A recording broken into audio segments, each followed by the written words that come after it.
नमस्कार दोस्तों, जैसा कि आप जानते हैं कि धर्म गार्डियन एक्सरसाइज जो है इंडिया और जापान के बीच में हाल ही में हुई है। और ये एक्सरसाइज जो है, हमें ये समझना है कि कोई भी दो देश जो हैं वो एक दूसरे के साथ सैन्य अभ्यास क्यों करते हैं, मिलिट्री एक्सरसाइजेज क्यों करते हैं।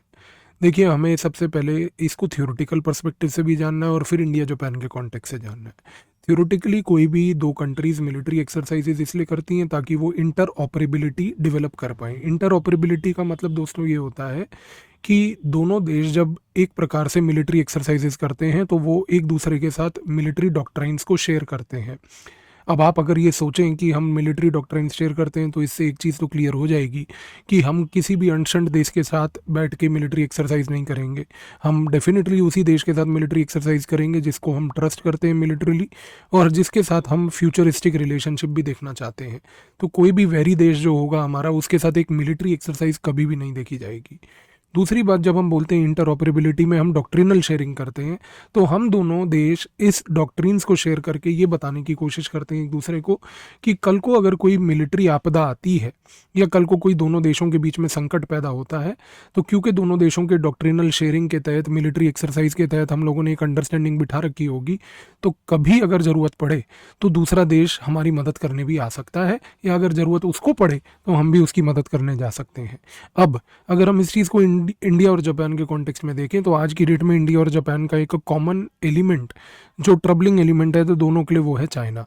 चाइना भारत के खिलाफ सलामी स्लाइसिंग करता है, चाइना भारत के खिलाफ जो है एग्रेसिव टैक्टिक्स करता है बाउंड्री पे, और वही हरकतें वो जापान के साथ भी करता है पानी में, मैरीटाइम बाउंड्री पे। तो दोनों देश आज की डेट में अगर मिलिट्री एक्सरसाइज कहीं ना कहीं कर रहे हैं तो दोनों देश एक प्रकार से चाइना को एक मैसेज देना चाह रहे हैं कि देखिए, हम लोग इंडिया और जापान सिर्फ एक दूसरे से प्रॉक्सिमेट नहीं, बल्कि हम दोनों के बीच में मिलिट्री अंडरस्टैंडिंग भी है।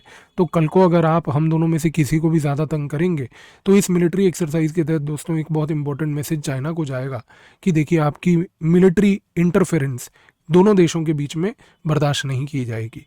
तो ये जो मिलिट्री एक्सरसाइजेज होती हैं, इनको इस नज़रिए से हमें देखना है। और एक पॉइंट और याद रखिएगा कि दोस्तों, कई बार मिलिट्री एक्सरसाइजेज सिर्फ इंटर ऑपरेबिलिटी बनाने के लिए नहीं होती। इंडिया और जापान की प्रेजेंट वाली एक्सरसाइज इंटर ऑपरेबिलिटी बनाने के लिए थी, लेकिन कई बार आप ऐसी मिलिट्री एक्सरसाइजेज भी देखेंगे दो देशों के बीच होते हुए जहां पर एक प्रकार से एक डिफेंस सेल की जाए।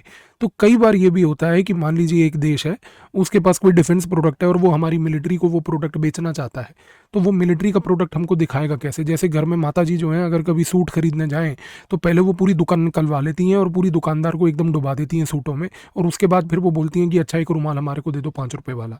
तो उसी प्रकार से दोस्तों दोनों देश भी यही करते हैं कि वो एक दूसरे को अगर कोई मिलिट्री प्रोडक्ट बेचना खरीदना चाहते हैं तो वो मिलिट्री एक्सरसाइज करते हैं, और उस मिलिट्री एक्सरसाइज के दौरान वो लोग ये करेंगे कि कहीं ना कहीं जो देश जिसके पास मिलिट्री का प्रोडक्ट है वो बेचने से पहले दूसरे देश को वो मिलिट्री प्रोडक्ट दिखाएगा, उसको एक सिमुलेटेड तरीके से दूसरा देश खरीदने वाला उसका प्रयोग करेगा, अपनी आर्मी को दिखाएगा कि देखिए भाई, आपको ये चीज़ के बारे में कोई फ़ायदा होगा भी प्रयोग करके या नहीं। तो दो केसेस होते हैं मिलिट्री एक्सरसाइजेस के।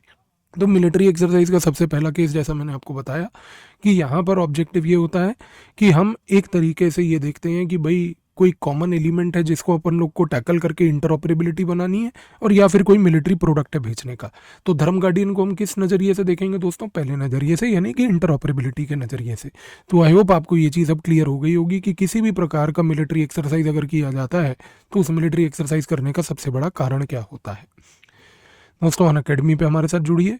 हम लोग आपको यहाँ पर लाइव एजुकेशन देते हैं। हमने 2020 में 170 टॉपर्स और 2021 में 197 टॉपर्स दिए। साथ ही में दोस्तों, अभी 2024 वालों के लिए 30% डिस्काउंट चल रहा है।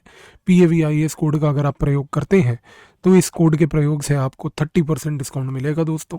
और साथ ही में अभी हमारे आरंभ और लक्ष्य हिंदी बैचेस भी स्टार्ट हुए हैं। PAVIS कोड अगर आप प्रयोग करें तो 30% डिस्काउंट ऑप्शन आपको मिलेगा। साथ ही में किसी प्रकार की फाइनेंशियल असिस्टेंस की रिक्वायरमेंट हो तो दिए गए नंबर पर संपर्क कीजिए, हमारी टीम आपके साथ मदद करके आपको हेल्प करेगी। और अनअकैडमी का ऑफलाइन सेंटर, जो कि अबोल राजेंद्र नगर में है, यहाँ पर 100% सिलेबस आपको 800 से अधिक घंटों में पढ़ाया जाएगा, और एडमिशन 2024 बैच के लिए अब ओपन है। धन्यवाद।